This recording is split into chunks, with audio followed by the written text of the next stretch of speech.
وہ خالد بن ولید کی جنگی حکمت عملی اور مسلمانوں کی بہادری اپنی آنکھوں سے دیکھ چکے تھے۔ تو انہوں نے کیا کیا؟ اور اسی خوفزدہ گروہ نے شور مچانا شروع کر دیا۔ وہ چیخنے لگے، کھانا چھوڑ دو، یہ مسلمان موقع نہیں دیں گے، یہ کاٹ کر رکھ دیں گے۔ دوپہر کا وقت ہے اور سپاہیوں کا بھوک سے برا حال ہے۔ ان کے سامنے دسترخوان پر بہترین کھانے چنے جا چکے ہیں اور وہ بس کھانے پر ٹوٹ پڑنے ہی والے تھے۔ اور ٹھیک اسی وقت جب دشمن سب سے زیادہ غافل اور آپ کہہ سکتی ہیں غیر منظم تھا، خالد بن ولید رضی اللہ تعالی عنہ اپنے لشکر کے ساتھ ان کے سر پر پہنچ گئے۔ یہ کوئی اتفاق نہیں تھا، یہ ایک سوچا سمجھا منصوبہ تھا۔ اچھا، یعنی ان کا مقصد ہی یہی تھا کہ دشمن کو اس حالت میں پکڑا جائے جب وہ لڑنے کے لیے بالکل تیار نہ ہو؟ بالکل، یہ ایک کلاسک سرپرائز اٹیک کی بہترین مثال تھی۔ تو بھوکی فوج پر حملہ کرنا ایک نفسیاتی چال بھی تھی؟ جی بالکل، ایک بھوکا سپاہی پہلے اپنے پیٹ کا سوچے گا، جنگ کا نہیں۔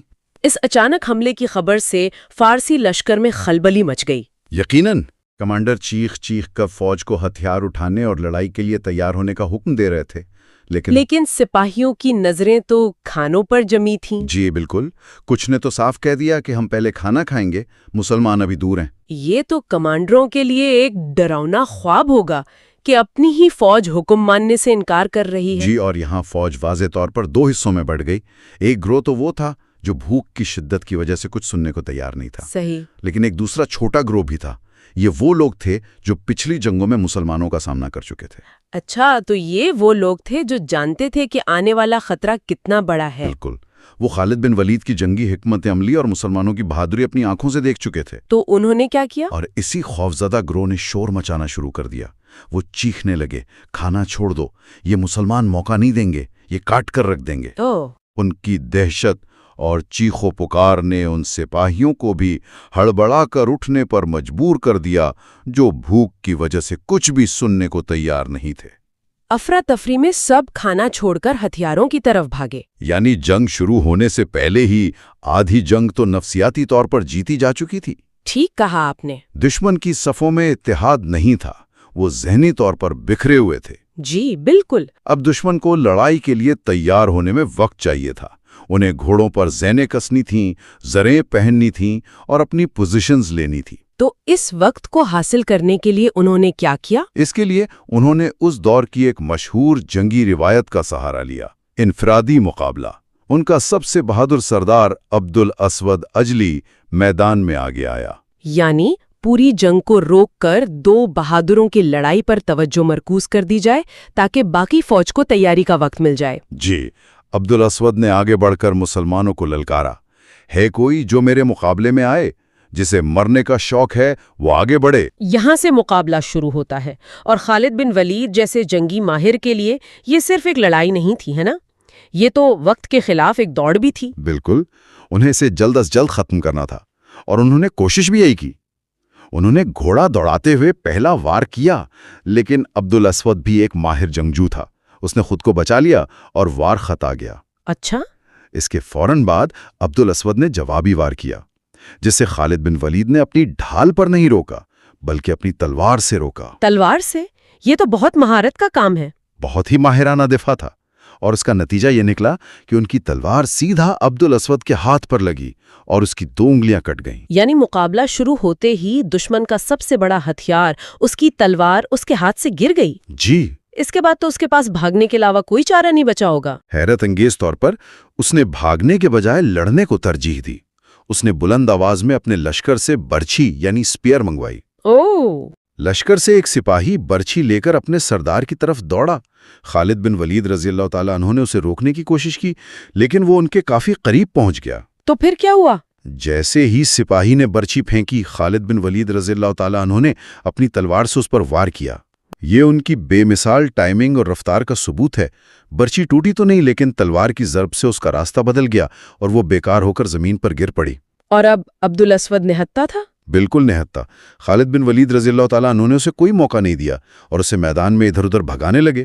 پھر انہوں نے اپنے ایک سالار کو پکار کر کہا، ابراہیم، اسے ختم کرو، دشمن تیار ہو رہا ہے۔ لیکن اسے ختم تو انہوں نے خود کیا ہے نا؟ جی، انہوں نے اپنے گھوڑے کی رفتار تیز کی اور عبدالاسود کے قریب سے گزرتے ہوئے تلوار کا ایک ایسا کاری بار کیا کہ تلوار اس کے ایک پہلو سے داخل ہو کر دوسرے سے باہر نکل گئی۔ عبدالاسود بری طرح زخمی ہوا لیکن گرا نہیں۔ خالد بن ولید رضی اللہ عنہ گھوڑا گھما کر اس کے پیچھے آئے اور اس کی گردن پر آخری وار کیا، جس سے اس کا سر ایک کندھے پر ڈھلک گیا اور وہ بے جان ہو کر گھوڑے سے گر پڑا۔ اور جیسے ہی دشمن کا سب سے بڑا سردار گرا، میدان جنگ میں ایک اور طرف سے شور بلند ہوا۔ یہ کیا تھا؟ یہ خالد بن ولید رضی اللہ عنہ کے منصوبے کا دوسرا حصہ تھا۔ دریا کی طرف سے قحقاع بن عمر کی قیادت میں مسلمانوں کے چھاپا مار دستے دشمن پر ٹوٹ پڑے۔ اچھا۔ فارسی اور عیسائی فوج کی ساری توجہ سامنے خالد بن ولید رضی اللہ عنہ پر تھی۔ وہ اس بغلی حملے یعنی فلینک اٹیک کے لیے بالکل تیار نہیں تھے۔ یہاں ہمیں خالد بن ولید رضی اللہ عنہ کی جنگی حکمت عملی پر تھوڑی بات کرنی چاہیے۔ ہمارے ذرائع بتاتے ہیں کہ میدان جنگ بہت تنگ تھا، دونوں طرف دریا تھے۔ اس کا کیا اثر پڑا؟ یہ ایک بہت اہم نکتہ ہے۔ عام طور پر ایک بڑی فوج کھلے میدان کو ترجیح دیتی ہے تاکہ وہ اپنی تعداد کا فائدہ اٹھا کر چھوٹی فوج کو گھیر سکے۔ صحیح۔ لیکن یہاں میدان تنگ ہونے کی وجہ سے فارسیوں کی بڑی تعداد ایک طرح سے بیکار ہو گئی تھی۔ وہ اپنے سارے سپاہی ایک ساتھ میدان میں نہیں اتار سکتے تھے۔ یعنی ان کی عددی برتری صرف کاغذ پر رہ گئی تھی۔ ایک وقت میں اتنے ہی فوجی لڑ سکتے تھے جتنے مسلمانوں کے پاس تھے۔ بالکل۔ اس سے مسلمانوں کو ایک لیول پلینگ فیلڈ مل گیا، ایک برابری کی سطح پر لڑنے کا موقع مل گیا۔ اور اس تنگ میدان کے لیے ان کی حکمت عملی کیا تھی؟ اس کے لیے خالد بن ولید رضی اللہ تعالیٰ عنہ نے ایک خاص حکمت عملی تیار کی تھی جسے موج در موج حملہ کہا جاتا ہے، یعنی a wave after wave attack strategy۔ اچھا، اس کا کیا مطلب ہے؟ اس کا مطلب یہ تھا کہ مسلمانوں کا ایک دستہ پوری قوت سے حملہ کرتا اور جیسے ہی وہ تھکنے لگتا وہ پیچھے ہٹ جاتا اور اس کی جگہ فوراً ایک تازہ دم دستہ لے لیتا۔ یہ تو دشمن کے لیے بہت ڈی مورلائزنگ یا حوصلہ شکن ہوتا ہوگا۔ انہیں لگ رہا ہوگا کہ مسلمانوں کی فوج کبھی تھکتی ہی نہیں۔ یہی اس کا نفسیاتی اثر تھا۔ یہ جسمانی سے زیادہ ایک ذہنی جنگ بن جاتی ہے جہاں دشمن کی فیصلہ سازی کی صلاحیت مفلوج ہو جاتی ہے۔ اس کے علاوہ انہوں نے اپنے گھڑ سواروں کو چھوٹی چھوٹی ٹولیوں میں تقسیم کیا تھا جو بگولوں کی طرح دشمن کے پہلوؤں اور پچھلے حصے پر حملہ کرتی، افراتفری پھیلاتی اور پھر غائب ہو جاتی۔ جنگ کے پہلے مرحلے کی قیادت انہوں نے خود کی۔ ذرائع بتاتے ہیں کہ آتش پرستوں یعنی زرتشتی پارسیوں نے جم کر مقابلہ کیا۔ جی، وہ تازہ دم تھے، جبکہ مسلمان ایک لمبے سفر کے بعد پہنچے تھے اور تھکے ہوئے تھے۔ اس لیے جنگ کے ابتدائی مرحلے میں مسلمانوں کو کافی جانی نقصان اٹھانا پڑا۔ لیکن جیسا کہ ہم نے بات کی، مسلمانوں کو نفسیاتی برتری حاصل تھی۔ بالکل۔ دشمن بھوکا تھا، غیر منظم تھا اور ان کا سب سے بڑا سردار جنگ کے آغاز میں ہی مارا جا چکا تھا۔ جنگ جب اپنی شدت کو پہنچی تو میدان میں ایک اعلان گونجنے لگا کہ مدائن سے بہمن جازویہ کا لشکر مدد کو آ رہا ہے۔ یہ خبر تو مسلمانوں کے حوصلے پست کرنے کے لیے کافی ہوگی۔ بظاہر تو ایسا ہی لگتا ہے، لیکن خالد بن ولید رضی اللہ تعالیٰ عنہ کی قیادت کی خوبی یہی تھی کہ وہ ہر خطرے کو ایک موقع میں بدل دیتے تھے۔ دلچسپ بات یہ ہے کہ یہ خبر پوری طرح سچ بھی نہیں تھی۔ جی، بہمن جازویہ اپنے لشکر کے ساتھ راستے میں تو تھا، لیکن جب اسے جنگ سے بھاگنے والے سپاہیوں سے شکست کا حال معلوم ہوا تو وہ وہیں رک گیا تاکہ شکست کا الزام اس کے سر نہ آئے۔ تو خالد بن ولید رضی اللہ تعالیٰ عنہ نے اس افواہ کا کیا فائدہ اٹھایا؟ انہوں نے اپنی فوج میں ایک نیا جوش بھر دیا۔ انہوں نے اعلان کیا، سنو، دشمن کی مدد آ رہی ہے، اس لشکر کے پہنچنے سے پہلے اس فوج کا صفایا کر دو۔ اس اعلان نے تو مسلمانوں میں لڑائی کو جلد ختم کرنے کی ایک نئی لگن پیدا کر دی ہوگی۔ جی، لیکن دشمن اب بھی چٹانوں کی طرح ڈٹا ہوا تھا۔ اور پھر وہ لمحہ آتا ہے جسے تاریخ کی کتابوں میں بہت اہمیت دی گئی ہے، خالد بن ولید رضی اللہ تعالیٰ عنہ کی دعا۔ ہاتھ آسمان کی طرف بلند کیے اور ایک عہد کیا۔ انہوں نے دعا کی، اے خدائے ذوالجلال، ہمیں ہمت عطا فرما۔ میں عہد کرتا ہوں کہ میں تیرے دین کے دشمنوں کے خون کے دریا بہا دوں گا۔ یہ ایک بہت شدتی عہد ہے۔ اور ذرائع بتاتے ہیں کہ اس دعا کے بعد جنگ کا نقشہ ہی بدل گیا۔ مسلمانوں نے حملوں میں وہ شدت دکھائی کہ دشمن کے قدم اکھڑنے لگے۔ ان کی چھاپا مار کارروائیاں مزید تیز ہو گئیں۔ جی، اور کچھ ہی دیر میں فارسی لشکر کی صفیں ٹوٹنا شروع ہو گئیں۔ چونکہ دشمن کی تعداد بہت زیادہ تھی، اس لیے ان کے مرنے اور زخمی ہونے والوں کی تعداد بھی بہت زیادہ تھی۔ جی، اور یہ دیکھ کر خاص طور پر وہ سپاہی جو پچھلی جنگوں سے بچ نکلے تھے، انہوں نے سب سے پہلے ہمت ہاری اور میدان سے بھاگنا شروع کر دیا۔ اور جب فوج کا ایک حصہ بھاگتا ہے تو وہ پوری فوج میں بھگدڑ مچا دیتا ہے۔ یہی ہوا، لیکن اس موقع پر خالد بن ولید نے ایک اور حیران کن حکم دیا۔ انہوں نے اعلان کروایا، انہیں بھاگنے مت دو، انہیں قتل بھی نہ کرو، زندہ پکڑ کر لاؤ۔ زندہ پکڑو، اس کا کیا مقصد تھا؟ اس حکم کا دوہرا اثر ہوا۔ جو سپاہی لڑ رہے تھے ان میں سے کئی نے یہ سوچ کر ہتھیار ڈال دیے کہ شاید ان کی جان بچ جائے۔ اچھا۔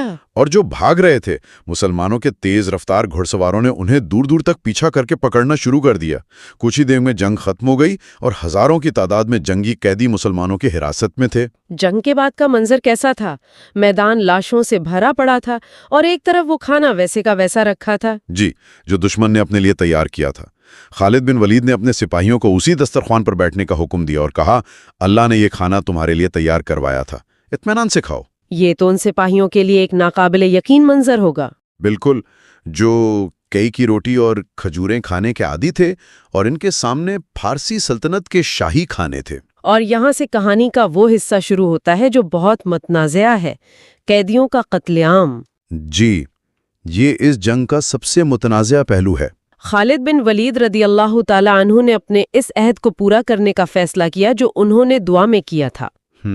ان کے حکم پر ہزاروں قیدیوں کو دریا کے کنارے لایا گیا اور ان کے سر قلم کر دیے گئے تاکہ ان کا خون دریا میں بہے۔ کیا یہ اس دور کے جنگی اصولوں کے مطابق تھا؟ یہ ایک پیچیدہ سوال ہے نا؟ جی، بہت پیچیدہ۔ اس دور میں جنگی قیدیوں کے ساتھ سلوک فاتح کی مرضی پر ہوتا تھا، لیکن اتنے بڑے پیمانے پر قتل عام غیر معمولی تھا۔ تو اس کی وجہ صرف وہ عہد تھا؟ خالد بن ولید کا موقف تو واضح تھا۔ انہوں نے خدا سے ایک عہد کیا تھا اور وہ اسے پورا کر رہے تھے، لیکن کچھ مورخین اس کی ایک اور فوجی وجہ بھی بیان کرتے ہیں۔ وہ کیا؟ وہ یہ کہ خالد بن ولید رضی اللہ تعالیٰ عنہ اس مسئلے کا مستقل حل چاہتے تھے کہ ایک جنگ سے بھاگنے والے سپاہی اگلی جنگ میں دوبارہ منظم ہو کر آ کھڑے ہوتے ہیں۔ اچھا۔